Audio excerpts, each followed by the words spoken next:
નમસ્કાર, GT9 Gujarat news ચેનલમાં આપનું હાર્દિક સ્વાગત છે। આવો જોઈએ આજના તાજા સમાચાર। વાવ થરાદથી સંદેશ અમારો, સમય તમારો। GT9 ગુજરાત ન્યૂઝ ચેનલને શેર કરો, સબસ્ક્રાઇબ કરો ને કમેન્ટ કરો। થરાદ પંથકમાં યુવક પર ક્રૂર હુમલો, 24 આરોપીઓ સામે ગુનો, પોલીસે કર્યું ઘટનાનું રિકન્સ્ટ્રક્શન।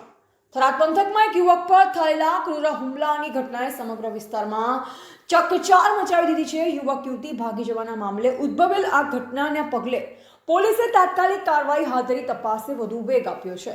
મળતી માહિતી મુજબ યુવતીના પરિવારજનો દ્વારા યુવકનું અપહરણ કરવામાં આવ્યું હતું। ત્યારબાદ આરોપીએ યુવકને અલગ અલગ સ્થળોએ લઈ જઈ બેફામ માર માર્યો હોવાનો આક્ષેપ કરવામાં આવ્યો છે। ઘટનાની ગંભીરતા જોતા પોલીસે ઝડપથી કાર્યવાહી શરૂ કરી છે। આ કેસમાં અત્યાર સુધી પોલીસે 4 આરોપીઓને ઝડપી પાડ્યા છે, જ્યારે કુલ 24 આરોપીઓ સામે ગુનો નોંધી લેવામાં આવ્યો છે, જેમાં 12 નામજોગ અને 12 અજાણ્યા આરોપીઓનો સમાવેશ થાય છે। તપાસને વધુ મજબૂત બનાવવા માટે પોલીસે ઝડપાયેલા આરોપીઓને સાથે રાખી ઘટના સ્થળે પહોંચી સમગ્ર બનાવનું રિકન્સ્ટ્રક્શન કર્યું। પોલીસ સૂત્ર મુજબ આ પ્રક્રિયા દ્વારા આરોપીઓની ગુજરાતી ભાષામાં સે તાજા સમાચાર, દૈનિક અપડેટ્સ, હાલની ઘટનાઓ હમણાં જ સબસ્ક્રાઇબ કરો અને નવા સમાચાર પામો।